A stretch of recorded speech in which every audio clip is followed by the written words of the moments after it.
أعوذ بالله من الشيطان الرجيم بسم الله الرحمن الرحيم۔ آل بیت کے بارے میں بھائیوں نے بھی سوال کیا تھا، اور اس لحاظ سے بھی جاننا ضروری ہے کہ امام مسلم رحمہ اللہ روایت کرتے ہیں اپنی صحیح میں کہ نبی علیہ الصلوۃ والسلام نے غدیر خم پہ ایک خطبہ ارشاد فرمایا تھا۔ خم نامی ایک چشمہ ہے، ایک کنواں ہے، اس کے نام سے وہ جگہ مشہور تھی، وہاں پہ آپ نے خطبہ ارشاد فرمایا تھا۔ آپ نے دیکھا ہوگا کہ پاکستان انڈیا میں کئی دفعہ اشتہار بھی لگتے ہیں، لکھا ہوتا ہے عید غدیر خم، یہ اشتہار لگتے ہیں۔ ہم تو عید میلاد النبی علیہ السلام سے روکتے ہیں کہ نبی علیہ السلام سے محبت کرو، لیکن آپ کے دین میں اضافہ نہ کرو، ایک تیسری عید کا اضافہ نہ کرو۔ اوپر سے لوگ نئی سے نئی عیدیں نکال رہے ہیں۔ تو بہرحال میرے بھائی، غدیر خم کا واقعہ کیا ہے؟ ایک تو وہ باتیں ہیں جو اس میں ملا دی گئی ہیں، من گڑت ہیں، غلط ہیں، لیکن حقیقت کیا ہے؟ حقیقت یہ ہے کہ نبی علیہ الصلوۃ والسلام نے اس مقام پہ خطبہ ارشاد فرمایا، اور حوالہ کس کتاب کا میں نے دیا ہے؟ کس کتاب کا دیا ہے؟ مسلم شریف کا۔ وہ مانے نہ مانے، آپ تو مانے کم از کم، ٹھیک ہے؟ جو صحابہ کرام سے محبت رکھتے ہیں ان کو تو ماننا چاہیے کہ مسلم شریف کا حوالہ ہے کہ نبی علیہ الصلوۃ والسلام نے خطبے میں کہا، کیا فرمایا؟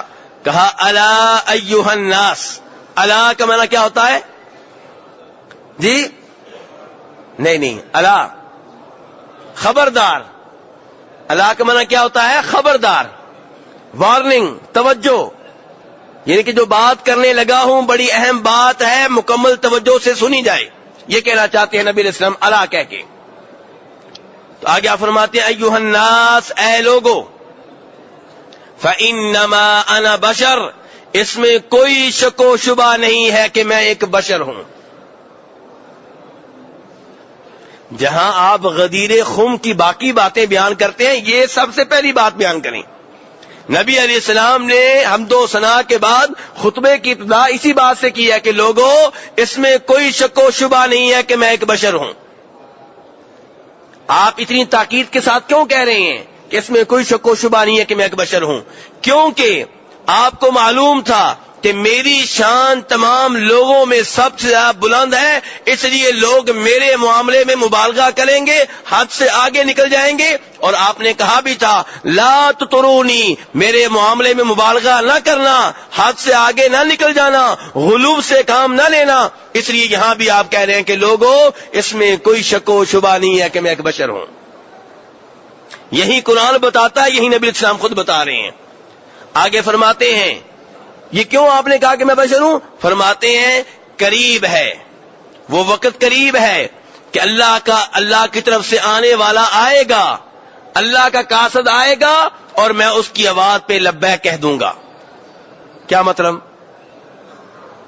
موت کا پیغمبر آئے گا، موت کا پیغام لے کر آنے والا آئے گا، اور میں اس کی آواز پہ لبیک کہہ دوں گا، یعنی کہ میں فوت ہو جاؤں گا۔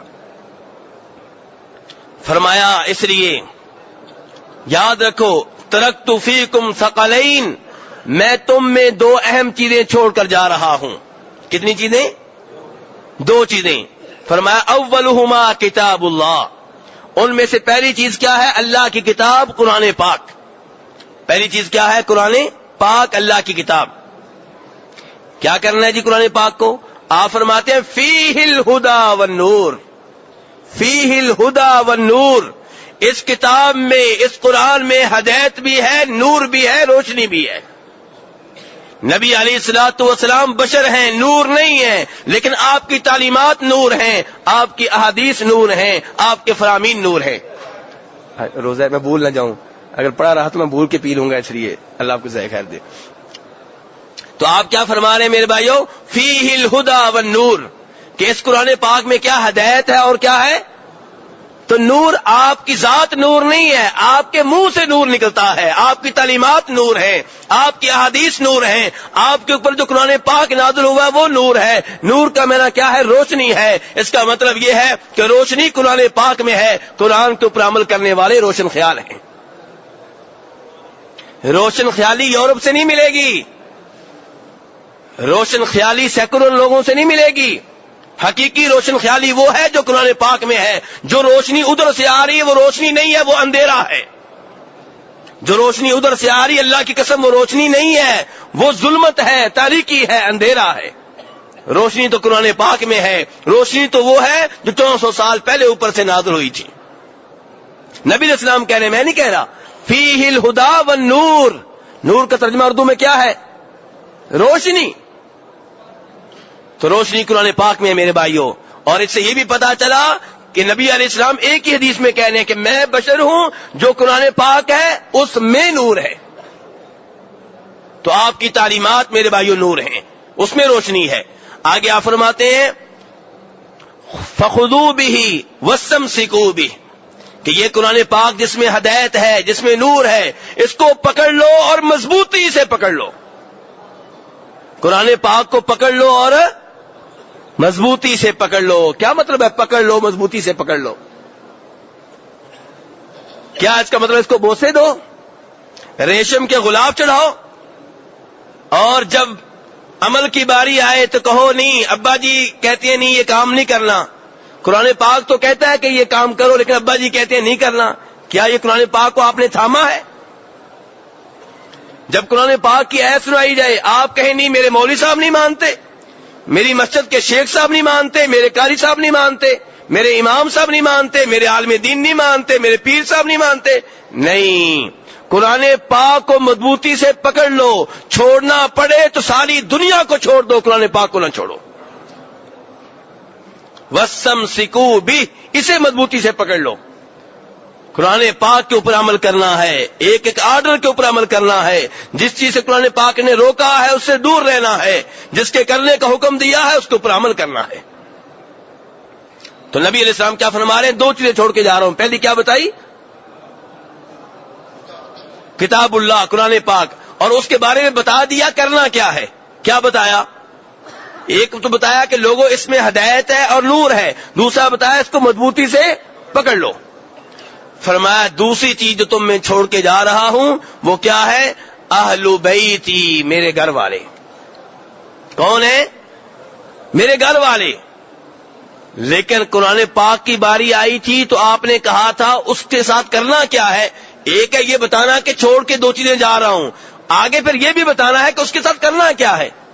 جو دو چیزیں آپ چھوڑ کے جا رہے ہیں ہم اس کے ساتھ کیا کریں؟ قرآن پاک کے بارے میں بتایا کہ اس کو مضبوطی سے پکڑ لو، اس کے اوپر عمل کرنا ہے، اس میں ہدایت ہے، نور ہے۔ اور جب یہ کہا کہ گھر والے چھوڑ کے جا رہا ہوں تو یہ نہیں کہا کہ ان کی تعلیمات پہ عمل کرنا ہے، ان کی ایک ایک بات حرف آخر ہے، نہیں، وہاں پہ یہ کہا اذکرکم اللہ فی اہل بیتی، میرے گھر والوں کے بارے میں اللہ سے ڈرتے رہنا، یعنی کہ ان سے محبت کرنی ہے، ان کا خیال رکھنا ہے، ان کا احترام کرنا ہے، ان کے حقوق دینے ہیں۔ وہ شریعت نہیں ہے، شریعت قرآن پاک ہے۔ ان کو احترام دینا ہے، ان کو محبت دینی ہے، ان کا ادب کرنا ہے، یہ صحیح ہے۔ میرے بھائی فرق سمجھ رہے ہیں دونوں چیزوں میں؟ آپ نے بتایا دو چیزیں چھوڑ کے جا رہا ہوں، پہلی چیز کے بارے میں بتایا کہ اس کے اوپر عمل کرنا ہے، مضبوطی سے تھامنے رکھنا ہے، دوسری چیز کے بارے میں بتایا کہ آل بیت ہے میرے، اذکرکم اللہ فی اہل بیتی، ان کے بارے میں میں تمہیں کہتا ہوں اللہ کو یاد رکھنا، میرے گھر والوں کے معاملے میں اللہ کو بھول نہ جانا۔ تو یہ میرے بھائیوں نبی علیہ السلام کی حدیث ہے، اس میں آپ کہنا چاہ رہے ہیں کہ میرے گھر والوں کا خیال رکھا جائے۔ جب آپ کے گھر والوں کا خیال رکھنا اتنا ضروری ہے تو پھر ہمیں معلوم کرنا ہوگا کہ آپ کے گھر والے ہیں کون، تاکہ ہم ان سے محبت کریں، تاکہ ہم ان کا احترام کریں۔ تو میں نے کل بھی بتایا تھا اور آج ذرا تفصیل کے ساتھ دلائل کے ساتھ بتاؤں گا آپ کے گھر والے کون ہیں۔ پہلے نمبر پہ آپ کی بیویاں، کون میرے بھائیوں؟ دوسرے نمبر پہ آپ کی اولاد، اور تیسرے نمبر پہ جناب عبد المطلب کی اولاد میں سے وہ سارے لوگ جو مسلمان ہیں۔ عبد المطلب کی اولاد میں سے وہ سارے لوگ جو کون ہیں؟ مسلمان. اسلام شرط ہے ورنہ اس نسبت کا کوئی فائدہ نہیں ہوگا. تو اس لحاظ سے آپ کے جو چچاؤں کی اولاد ہے وہ بھی آل بیت میں سے ہیں جو مسلمان ہیں. تو کون کون سے؟ آل علی، جناب علی کی اولاد رضی اللہ تعالیٰ عنہ. آل عباس، آپ کے چچا جناب عباس کی اولاد. نمبر 3 آل جعفر، جعفر کی اولاد. نمبر 4 آل عقیل، عقیل کی اولاد. نمبر 5 آل حارث، آپ کے چچا حارث کی اولاد. کتنے لوگوں کے نام آئے ہیں؟ 5. ان پانچوں کی جو اولاد ہے وہ بھی آل بیت میں سے ہے. کیا ان میں ابو لہب کا نام آیا؟ ابو طالب کا نام آیا؟ کیوں؟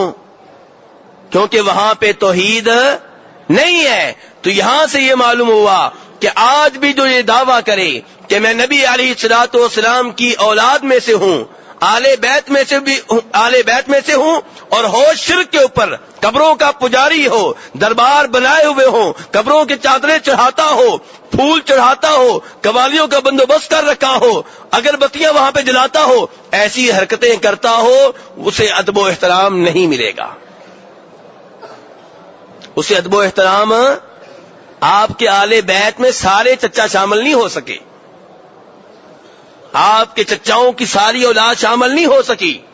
صرف وہ شامل ہو سکے جنہوں نے توحید اپنائی، جنہوں نے اسلام کی نعمت کو، ایمان کی نعمت کو قبول کیا. تو میرے بھائیوں، اب آتے ہیں دلائل کی طرف. سب سے پہلے یہ دیکھنا ہوگا کہ نبی علیہ الصلوۃ والسلام کے جو چچاؤں کی اولاد ہے کیا واقعی آل بیت میں سے ہے؟ تو میرے بھائیوں، اس بارے میں ہمارے پاس ایک حدیث ہے جسے روایت کرنے والے امام مسلم رحمہ اللہ ہے. کون ہے روایت کرنے والے؟ اور آپ جانتے ہیں کہ بخاری اور مسلم حدیث کی وہ 2 عظیم کتابیں ہیں جن کی احادیث شک و شبہ سے بالاتر ہیں. اور اس حدیث کو روایت کرنے والے کون ہیں؟ عبد المطلب. ذرا یاد کیجئے گا، عبد المطلب ابن ربیعہ ابن حارث ابن عبد المطلب. یعنی کہ نبی علیہ السلام کے دادا کا نام کیا ہے؟ تو یہ جو عبد المطلب ہیں آپ کے دادا عبد المطلب کے پوتے ہیں. ایسے ہوا نا؟ عبد المطلب ابن ربیعہ ابن حارث ابن عبد المطلب. اور یہ عربیوں میں عام چیز ہے کہ دادا کے نام پہ پوتے کا نام رکھنا، دادا کے نام پہ بیٹے کا نام رکھنا. آج بھی عربوں میں یہی کچھ ہے. آج بھی حدیث شریف میں آتا ہے نا کہ اللہ کو سب سے زیادہ پیارے نام کون کون سے ہیں؟ جی، عبداللہ اور عبد الرحمن. اور جب کسی بھائی کو بتایا جائے کہ یہ نام رکھو، کہتا ہے نہیں ہمارے خاندان میں نام موجود ہے. نہیں میرے بھائی، نام کا تکرار ہو سکتا ہے. آپ کے خاندان میں کس کا نام ہے؟ یہ چچا کے بیٹے کا، ماموں کے بیٹے کا، پھپھو کے بیٹے کا. آپ کے گھر میں تو نہیں ہے. تو آپ یہ نام رکھیں، بار بار رکھیں. تو بڑا کہنے کا مطلب یہ ہے کہ حدیث کو روایت کرنے والے ہیں عبد المطلب کے پوتے عبد المطلب. عبد المطلب ابن ربیعہ ابن حارث ابن عبد المطلب. پوتے بنے یا پرپوتے؟ پڑپوتے بنے. ٹھیک ہے، عبد المطلب ابن ربیعہ ابن حارث ابن عبد المطلب. یہ کہتے ہیں کہ ایک ساتھ بیٹھے ہوئے تھے جناب عباس رضی اللہ عنہ. یہ کیا لگتے ہیں؟ نبی اسلام کے چچا. اور کہتے ہیں کہ میرے والد ربیعہ بن حارث بن عبد المطلب بیٹھے ہوئے تھے. اب ربیعہ بن حارث یہ کیا لگے؟ عبد المطلب کے پوتے، اور اس عبد المطلب کے والد. اور نبی علیہ السلام کے کیا لگے؟ نبی علیہ السلام کے چچا زاد بھائی کے بیٹے. کیونکہ چچا کون ہوئے؟ حارث. اور حارث کے بیٹے کون ہیں؟ ربیعہ. ربیعہ کیا لگے؟ چچا زاد. آگے ان کے بیٹے عبد المطلب، وہ کیا لگے؟ چچا زاد کے بیٹے. تو یہ عبد المطلب کہتے ہیں کہ جناب عباس اور میرے والد ربیعہ یہ دونوں ایک ساتھ بیٹھے ہوئے تھے. تو دونوں نے مجھے بلایا. مجھے سے مراد کون ہے؟ کون ہے میرے بھائی؟ عبد المطلب. اور فضل ابن عباس کو بلایا. فضل ابن عباس کس کے بیٹے ہوئے؟ حضرت عباس کے. یعنی کہ حضرت عباس کا بیٹا بھی آ گیا اور ربیعہ کا بیٹا بھی آ گیا، سب کے اوپر اللہ کی رحمتیں ہوں، سب سے اللہ راضی ہو جائے، رضی اللہ تعالی عنہم۔ تو یہ عبد المطلب کہتے ہیں کہ مجھے بلایا اور فضل بن عباس کو بلایا گیا، دونوں کے والد موجود ہیں، دونوں کے بیٹے آ گئے۔ تو بیٹوں سے والدین کہہ رہے ہیں کہ نبی علیہ الصلوۃ والسلام کے پاس جاؤ اور آپ سے بات کرو، آپ سے یہ کہو کہ زکوٰۃ جمع کرنے کی ڈیوٹی آپ ہم دونوں کی بھی لگا دیں۔ کیونکہ ہم نوجوان ہیں جیسا کہ آپ دیکھ رہے ہیں، اور ہمارے والدین کے پاس اتنے پیسے نہیں ہیں کہ حق مہر دے کے ہماری شادی کر سکیں، کیونکہ عربوں میں حق مہر صحیح معنوں میں ہوتا ہے، ہمارے ہاں جہیز صحیح معنوں میں ہوتا ہے اور حق مہر برائے نام ہوتا ہے، ایسے ہی ہے نا؟ بہتر یہ ہے کہ آپ جہیز بھی معمولی رکھیں یا نہ رکھیں، اور حق مہر ضرور ہونا چاہیے لیکن تھوڑا رکھیں۔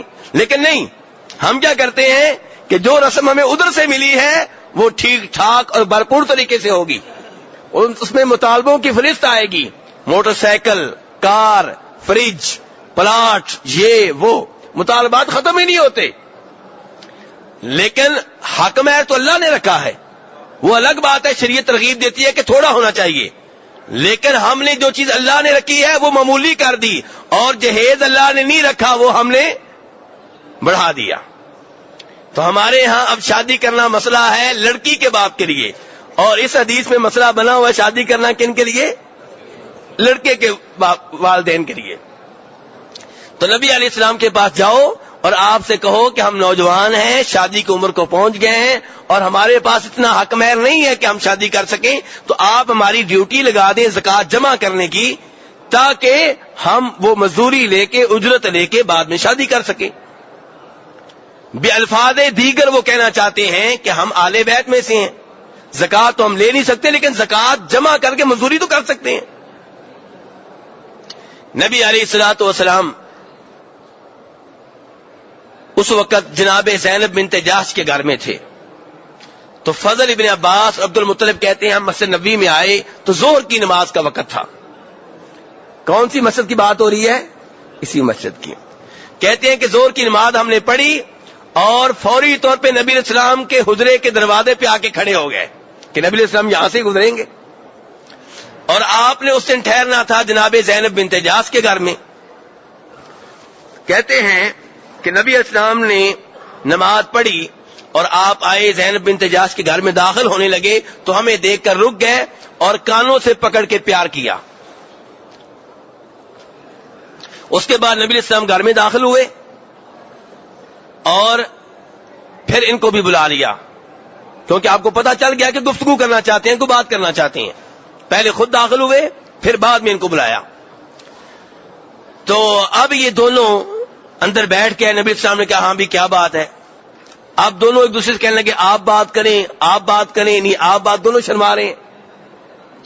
پھر ان میں سے ایک نے بات کی تو بتایا کہ ہم نوجوان ہیں، شادی کی عمر کو پہنچ گئے ہیں، حق مہر ہمارے پاس نہیں ہے، تو ہم یہ چاہتے ہیں کہ آپ زکوٰۃ جمع کرنے کی ڈیوٹی ہماری لگائیں، جتنی مزدوری آپ دوسرے لوگوں کو دیتے ہیں ہمیں بھی دے دیں۔ نبی علیہ الصلوۃ والسلام خاموش ہو گئے، آسمانوں کی طرف دیکھنے لگے، چھت کی طرف دیکھنے لگے، خاموش رہے کافی دیر، اور اس کے بعد آپ نے نوفل بن حارث کو بلایا۔ نوفل بن حارث عبد المطلب کے کیا لگے؟ یہ عبد المطلب جو پڑپوتے ہیں، نہیں بھائی نہیں لگے، چچا لگے، کیونکہ عبد المطلب بن ربیعہ بن حارث ہیں اور یہ نوفل بن حارث ہیں۔ ان کو بلایا نبی علیہ السلام نے اور ان سے کہا کہ اپنی بیٹی کی شادی اس عبد المطلب سے کر دو۔ اپنی بیٹی کی شادی کس سے کر دو؟ عبد المطلب سے۔ انہوں نے کہا یہ ٹھیک ہے۔ پھر نبی علیہ الصلوۃ والسلام نے بلایا ایک آدمی کو جس کا نام تھا محمیہ، اور اس سے کہا اپنی بیٹی کی شادی فضل سے کر دو، فضل ابن عباس سے۔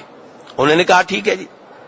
اور پھر فرمایا نبی علیہ الصلوۃ والسلام نے محمیہ سے، اور یہ محمیہ وہ آدمی ہیں جن کی ڈیوٹی تھی کہ خمس کے مال کی نگرانی کریں۔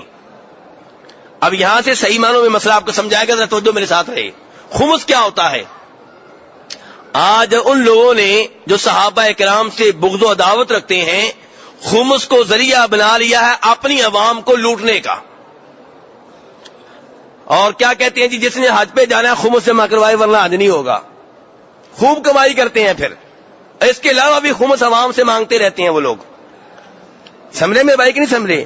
حقیقت میں خمس کیا ہے آپ کو یہ بتایا جائے. اللہ تعالیٰ فرماتے ہیں 10ویں اس پارے کی پہلی آیت ہے وَاعْلَمُوا أَنَّمَا غَنِمْتُم مِّن شَيْءٍ فَأَنَّ لِلَّهِ خُمُسَهُ وَلِلرَّسُولِ وَلِذِي الْقُرْبَى وَالْيَتَامَى وَالْمَسَاكِينِ وَابْنِ السَّبِيلِ إِن كُنتُمْ آمَنتُم بِاللَّهِ وَمَا أَنزَلْنَا عَلَىٰ عَبْدِنَا يَوْمَ الْفُرْقَانِ يَوْمَ الْتَقَى الْجَمْعَانِ. اللہ تعالیٰ فرماتے ہیں اس آیت میں کہ اے مسلمانوں تم جان لو کہ تم جو بھی مال غنیمت حاصل کرو. مال غنیمت کہاں سے آتا ہے؟ جہاد سے، لڑائی سے، کافروں سے ملتا ہے. وہ اپنی عوام سے نہیں لوٹا جاتا. کہاں سے ملتا ہے؟ جہاد سے آتا ہے. یہ اپنی عوام کو لوٹ رہے ہیں. تو بہرحال فرمایا کہ جب بھی تم مال غنیمت حاصل کرو تو اس کا خمس عربی میں کس کو کہتے ہیں؟ 5واں حصہ. کسے کہتے ہیں؟ خامس کہتے ہیں 5 کو، خمس کہتے ہیں 5ویں حصے کو. تو اللہ تعالیٰ فرما رہے جو بھی مال غنیمت تمہارے پاس آئے تو اس کا خمس یعنی کہ 5واں حصہ جو ہے وہ جہاد کرنے والوں کے لیے نہیں ہے. 4 حصے کن کے لیے ہیں؟ جہاد کرنے والوں کے لیے. 4 حصے ان فوجیوں میں تقسیم ہوں گے جنہوں نے جہاد کیا تو یہ مال ملا. اور جو 5واں حصہ ہے وہ فوجیوں کے لیے نہیں ہے. کن کے لیے جی؟ ان للہ، وہ اللہ اور اللہ کے رسول علیہ السلام کے لیے ہے. اللہ کا نام برکت کے لیے آیا ہے ورنہ اللہ کو تو نہیں ملتا نا. لیکن پہلے یعنی کہ وہ جو 5واں حصہ آیا اس کے آگے 5 حصے ہوں گے. وہ جو خمس آیا ہے اس کے کتنے حصے ہوں گے؟ اس کے پھر 5 حصے ہوں گے. فرمایا ایک حصہ للرسول ہی کس کے لیے ہے؟ نبی علیہ الصلوۃ والسلام کے لیے. والد القربہ، اور دوسرا حصہ نبی علیہ السلام کے رشتہ داروں کے لیے، اہل بیت کے لیے. سن رہے میرے بھائی؟ والیتامى، تیسرا حصہ کن کے لیے؟ جو بھی کوئی یتیم ہو. والمساکین، چوتھا حصہ کس کے لیے؟ مسکینوں کے لیے. وابن السبیل، 5واں حصہ کن کے لیے؟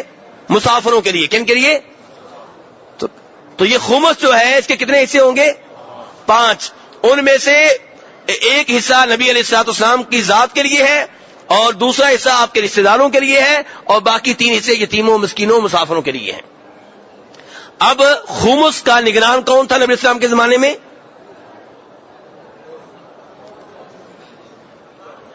مہمیہ. اللہ آپ کو جزائے خیر دے. مہمیہ کون آدمی تھا اس کا نگران؟ مہمیہ. تو مہمیہ سے آپ نے ایک تو کہا کہ اپنی بیٹی کا رشتہ فضل بن عباس کو دے دو. دوسرا یہ فرمایا کہ ان دونوں کا اتنا حق مہر خمس میں سے ان کو دے دو. یہ کہاں سے نکالا گیا ہے؟ خمس کے بھی 5 حصے بنتے ہیں، ان میں سے کہاں سے نکالا گیا ہے؟ رشتہ داروں کا. کہ خمس کے 5 حصے ہیں، ایک نبی اسلام کا ذاتی اور دوسرا حصہ آپ کے رشتہ داروں کا ہے. تو یہ آئے تھے زکوٰۃ کی ڈیوٹی لینے اور آپ نے زکوٰۃ کی ڈیوٹی انہیں نہیں دی. کیا دیا؟ خمس میں سے ان کی مدد کی. اور ساتھ ہی فرمایا نبی علیہ الصلوۃ والسلام نے اس موقع پہ کہ ان الصدقہ لا تنبغی لآل محمد انما ہی اوساخ الناس صلی اللہ علیہ وسلم. آپ فرما رہے ہیں کہ یہ زکوٰۃ جو ہے یہ آل بیت کے لیے، میرے آل بیت کے لیے، میرے گھر والوں کے لیے، میری آل کے لیے مناسب نہیں ہے. دوسری روایت میں ہے کہ حلال نہیں ہے کیونکہ یہ لوگوں کی میل کچیل ہے. یہ زکوٰۃ جو ہم ادا کرتے ہیں اس سے کیا نکلتی ہے؟ میل کچیل نکلتی ہے. کیونکہ کاروبار کرتے ہوئے، تجارت کرتے ہوئے کئی دفعہ ایسی غلطیاں ہو جاتی ہیں جن کا ہمیں پتہ بھی نہیں چلتا. کئی دفعہ ہم رشوت دے بیٹھتے ہیں، ہمیں پتہ بھی نہیں ہوتا کہ یہ رشوت بن رہی ہے. ایک تو وہ رشوت ہے نا جو ہم سب کو پتہ ہے کہ ہم دیتے ہیں، وہ تو بس اللہ ہی معاف فرمائے. اس کا انجام تو یہ ہے کہ راچی والمرتشی کلاہما فی النار، رشوت دینے والا، رشوت لینے والا دونوں جہنم میں ہیں. لیکن بات کر رہا ہوں کہ ایسی غلطیاں ہوتی ہیں جن کا ہمیں پتہ بھی نہیں چلتا. تو یہ زکوٰۃ جب ہم دیتے ہیں تو یہ میل کچیل ہوتی ہے ہمارے مال کی. تو نبی علیہ السلام فرما رہے ہیں میرے گھر والوں کے لیے میل کچیل جائز نہیں ہے، ان کے لیے یہ میل کچیل حلال نہیں ہے. تو پھر آپ نے اس کے متبادل کے طور پہ انہیں کیا دیا؟ خمس دیا. اور اسی وجہ سے کئی علماء کرام کہتے ہیں، دھیان سے سن لیں، ان میں امام ابو یوسف بھی ہیں، ابن تیمیہ رحمہ اللہ بھی ہیں، وہ کہتے ہیں کہ آل بیت کو چونکہ آج کل خمس نہیں مل رہا، اس لیے اگر کسی کی حالت بہت خراب ہو، بہت فقیر ہو، تو زکوٰۃ کے مال سے اسے کچھ دیا جا سکتا ہے، مدد کی جا سکتی ہے، کیونکہ اللہ نے ان کے لیے خمس رکھا تھا، زکوٰۃ نہیں رکھی تھی۔ اب جب انہیں خمس نہیں مل رہا تو اب ان کو بھوکے نہیں مرنے دینا، اگر ویسے مدد کر سکے اچھی بات، ورنہ زکوٰۃ میں سے کر دیں، یہ ان کا موقف ہے، اگرچہ اس کی واضح طور پہ کوئی دلیل نہیں ہے، لیکن ویسے میں نے موقف ذکر کیا آپ کے سامنے۔ بہرحال بات آگے بڑھاتے ہیں کہ نبی علیہ الصلوۃ والسلام نے، یہ کن سے آپ کہہ رہے ہیں کہ آل محمد کے لیے زکوٰۃ حلال نہیں ہے؟ کن سے کہہ رہے ہیں؟ یہ بچے کیا لگتے ہیں آپ کے؟ ایک چچا کا بیٹا ہے اور ایک چچا ذات کا بیٹا ہے، تو کیا اس سے یہ نہ پتا چلا کہ آپ کے چچاؤں کی اولاد آل بیت میں سے ہے؟ پتا چلا کہ نہیں چلا؟ آپ نے جب انہوں نے آپ سے یہ ڈیوٹی مانگی، آپ سے یہ نوکری مانگی، تو آپ نے آگے سے کہا یہ نوکری نہیں مل سکتی، زکوٰۃ والی نوکری نہیں مل سکتی۔ کیوں نہیں مل سکتی؟ کہ زکوٰۃ آل محمد کے لیے حلال نہیں ہے۔ پھر ان کی مدد کس سے کی ہے؟ خمس سے کی ہے۔ کس سے کی ہے میرے بھائیوں؟ خمس سے کی ہے۔ تو میرے بھائیوں، اس سے پتا چلا کہ نبی علیہ الصلوۃ والسلام کے چچاؤں کی اولاد جو مسلمان ہیں، توحید کے اوپر ہیں، مشرک نہیں ہیں، وہ آپ کی آل میں سے ہیں، آل بیت میں سے ہیں۔ تو آپ کے چچا عباس رضی اللہ عنہ، جناب علی کے اولاد، جناب جعفر، جناب عقیل، جناب حارث، ان سب کے اولاد جو ہے وہ آل بیت میں سے ہے۔